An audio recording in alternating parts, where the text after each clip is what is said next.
our law firm with our clients in the last few years, especially both from the state of California passing its data privacy laws from Europe to GDPR.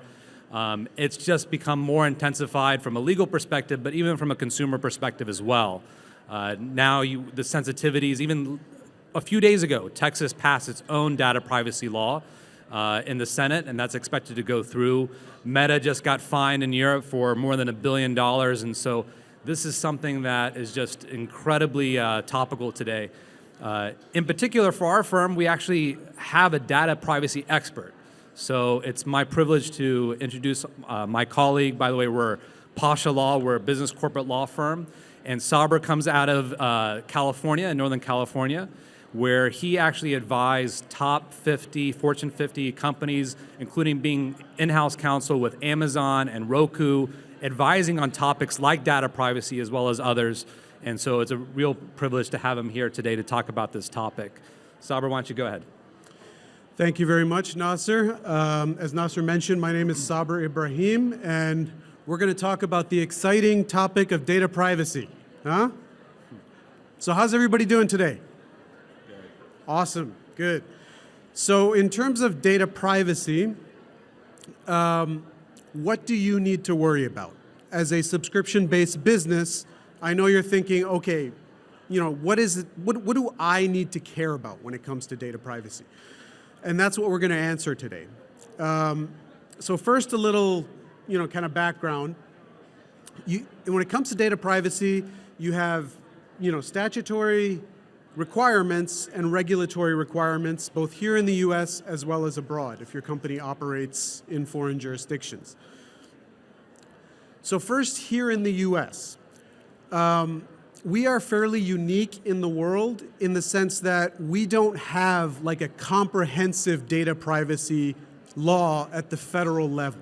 What we have is sort of sector-specific approaches or sector-specific laws and regulations, which I'll get into in a moment. So that's the patchwork effect, or what we call patchwork effect, on the federal level. And then we do have comprehensive laws, but they're at the state level. And by comprehensive, I mean this is the data privacy law. This is how you need to treat customer data irrespective of what kind of data it is. Okay, so at the federal level, we have sector specific. In other words, you have one law and one regulatory agency for financial data. You have another law, another regulatory agency for health data, so I'm sure you all familiar with HIPAA or you've heard of it. And then we have another for educational privacy. The closest thing to any comprehensive federal agency that enforces privacy is the FTC, Federal Trade Commission. But in summary, there's really no, and like I said, this is what makes us unique in the world, there's no comprehensive, all-encompassing federal data privacy regime. So the patchwork of state laws, we have in California, that's probably the most notable one, the CCPA, the California Consumer Privacy Act. And that was recently amended by a law that passed called the CPRA. New York, they have a number of things that are kind of percolating. The SHIELD Act and the proposed New York Privacy Act. In Virginia, you have the VCDPA. And as Nasser mentioned, here in Texas, just this past weekend, they passed a Data Privacy Act of their own that is poised to go into law. My understanding is that it's just a formality at this point to be signed by the governor. Now, all of these laws are mostly similar. They mostly have the same requirements, but not always. So that's kind of something unique here in the US, that's what makes it a little more complex here, that you have all these laws, these state laws with overlapping and sometimes non-overlapping requirements, and you have to be conscious of all of them. Data privacy abroad. Now, the big one is Europe, right? Because in Europe they have the GDPR, which is an acronym I'm sure all of you have heard in some context, the General Data Protection Regulation.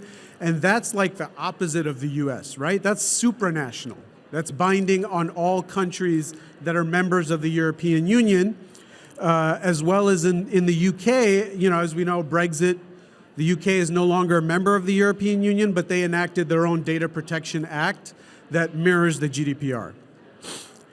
In China, they have what's called PIPL, the Personal Information Protection Law, that is similar to the GDPR, with one notable difference, as I'm sure we all have a sense of. In China, there's no concept of privacy from the government. That's just not a thing there. The rest of Asia, there's the APEC privacy framework. APEC is sort of an economic cooperation treaty. It's not so much as a law, as a framework between member countries. The U.S. is party to that facilitates data exchanges between member countries. Now, rubber meets the road.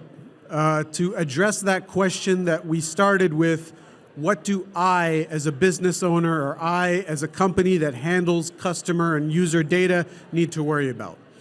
So the number one thing is your privacy policy, right? And that's something that I hope all subscription-based businesses should have in place. There are two sort of overarching kind of objectives that you should have in your privacy policy. Number one, spell everything out. Make sure that everything is set forth specifically in your privacy policy. And number two, be transparent in terms of what user data you collect and what you do with it. So on the first thing, spell everything out. This may seem somewhat obvious, but it's really not, and I'll get to why in just a minute. So first is the obvious part. You want to make sure your data privacy policy or your privacy policy spells out in explicit detail everything that all of the data, customer data that you collect, the purposes for which you collect it, and what you do with it, which is closely related to number two. So that's obvious, right? Well, not so obvious. The not so obvious part is that in addition to your privacy policy, I'm sure that many of your businesses have a terms of use, right? Those are the two main documents that you see, or the two main agreements that you see when you go to a website: the privacy policy, terms of use. And as users, when we sign up for a service, we just kind of click accept and agree, oftentimes without even reading. For users, that's fine. But for, as a business owner, you are legally bound by the things that you put forth in those policies. So it's important to be cognizant of those. So the non-obvious part is that in the terms of use, oftentimes, and we see this time and again with our clients, that they'll have a privacy policy, and oftentimes the privacy policy is solid, but then they'll have privacy-related terms scattered throughout the terms of use, right? And the problem that comes in, what that does is it creates often conflicting obligations, right? Because you're promising one thing in your privacy policy and you're promising something else that in some cases totally conflicts with what's in your privacy policy in your terms of use, right? That's a problem. So the one, basic piece of actionable wisdom that I can give you is that make sure that all of your privacy-related terms are in your privacy policy, and make sure there are no privacy-related terms in your terms of use or whatever else you have your customers accept. I'll give you an example. We had a client recently where they were saying one thing in their privacy policy about what they were going to do, that they were not going to do X with the user data, right? They were not going to, I forget what it was, but they were not going to do exactly, a certain specific thing with the user and customer data, and this is an assurance they were giving to their customers in the privacy policy. Then in their terms of use, there was a clause that said, if we do X with user and customer data, then we will do it in such and such manner, which created an obvious contradiction, because in the privacy policy, they were telling their customers and users that they were not going to do X, absolutely, and then in the user terms, they were saying, well, actually, if we do that, then we're going to do it in such and such way. So that's a problem, right? The way we often get into trouble in that regard is that, and another thing we see time and again with our clients, is that they just, copy-pasted a privacy policy they found online and they just changed, kind of the name of the company and other things, and they used it as theirs. And look, hey, I get it, right? You're busy running your company. You know you're supposed to have a privacy policy, but you don't really want to give it, you think your time is better spent on other things rather than the details of the privacy policy. So we get that. But this is where you could get in trouble with that kind of approach, because that privacy policy that you copy-pasted is built for the business from which you copy-pasted it, and it's not built for your business. And there's a lot of nuances in there that are, the types of data that you take from your users, subscribers, and customers versus the types of data that that business collects, right? So that's why you shouldn't do that. Now, in terms of transparency, you want to spell out exactly to your users what you're doing with the user data, what data you're collecting from your users, and by that, it's like explicitly in terms of you're asking the users for this data, as well as you're collecting it in terms of like analytics, IP addresses, things like that. You need to disclose all of that. The purpose for which you're collecting it, like, hey, we collect such and such user data from you while you're browsing the site in order to improve our service, and what you do with that user data, like I said, which is closely related to number 2, that, hey, we process it in aggregate to give us analytics and statistics about how our services being used, et cetera, et cetera. Does your privacy policy comply with the requirements of every jurisdiction in which you operate? So, generally speaking, you can kind of use the most strict of the jurisdictions, and kind of, hey, if we're covered in California, we're covered everywhere else. That, increasingly that approach is maybe not so great, because what you're starting to see is these states are trying to one-up each other, right? So California was, out in front, but then now New York is trying to one-up California and, require things from its businesses that California doesn't require, right? Whereas other states are kind of like taking a, hey, we'll show them type approach, right? So that's something to, to keep in mind. In a pinch, yeah, okay, pick California and comply with that, and, for now you're good, but that's something to keep an eye on. Can you keep every promise you're making? This is another tricky thing. So there may be instances in which you want to assure your users you're doing things with their data or you're handling it in a way that you are not actually required to do by statute or by regulation. And those are business decisions, right? Like, if the way you handle user data is part of your value proposition, right? Like you're a business that's in fintech or something that's kind of like sensitive, right? And you want to assure your users that you encrypt data both at rest and in transit, right? Which usually that's not a specific requirement. Like, statutes don't tend to get into that level of detail, right? But you want to assure your users you're doing that because it's part of your value proposition. That's fine. But don't approach it with a mindset of, hey, we can tell our users we're doing this, but because it's not legally required, if we don't do it, we're fine. No, in your privacy policy, if you're saying that you're going to do it, and if you don't do it, the FTC can come after you, Federal Trade Commission, right? So if it's something that you don't think you can actually do, and you're not legally required to do it, then don't say you're going to do it, right? And if you're thinking like, hey, FTC, we're a small company, they're not going to come after me. They're going to go after the Facebooks of the world. That may be true sometimes, and this, politics plays a big role in this, of course, as we all know. But the FTC, in certain instances, has been known to go after smaller players as well. So I don't know if you've all heard of the company Cafe Press. Yeah, some of you haven't heard of them. That's a company that sells T-shirts online. That's really all they do. T-shirts and other swag. It's not a very complex business, right? But they were hit with an FTC enforcement action because they weren't handling user data in, compliant ways or in ways in which they claim they were handling it, right? So if it can happen to Cafe Press, a company that all they do is sell T-shirts and other swag online, it could really happen to any type of business. So in addition to privacy policy, the second major thing is vendor agreements, right?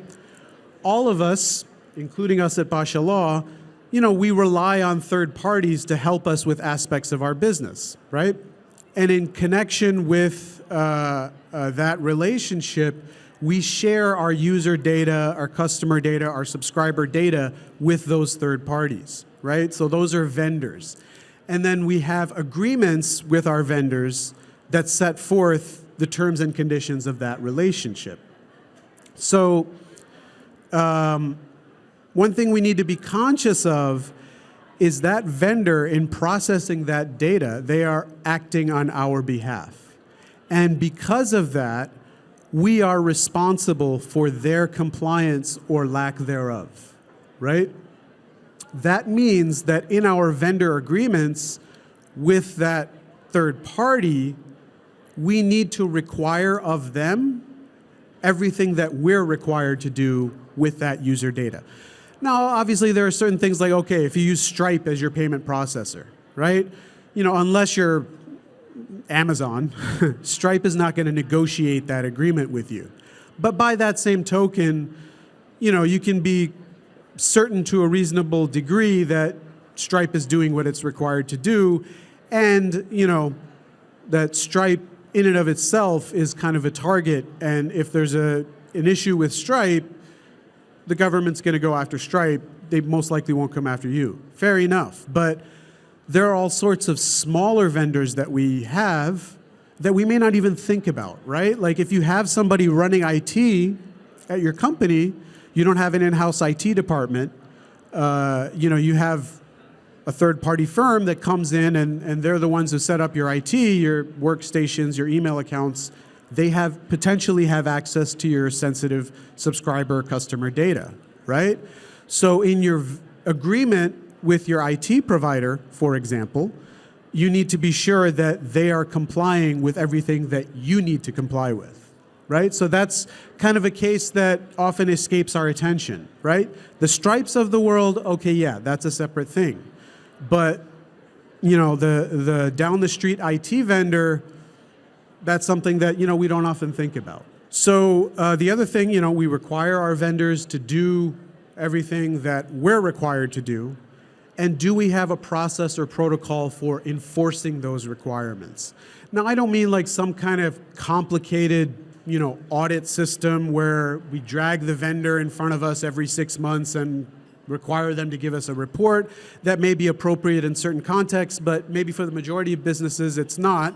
But this could be something as simple as, every 6 months you just check up on them and say, how are things going? Are you continuing to do this thing? What are you doing for that thing? It could be as simple as that, to just show that, hey, we're on top of this, we are diligent, we're enforcing these things. And with that, we'll open it up to questions from the floor. Yeah, so I know we don't have a mic out there, but if you want to raise your hand, we can take some questions if you guys have it. One thing I wanted to talk about really quickly, one of the things, Sabra, that you touched on was the enforcement from the FTC and other regulatory agencies.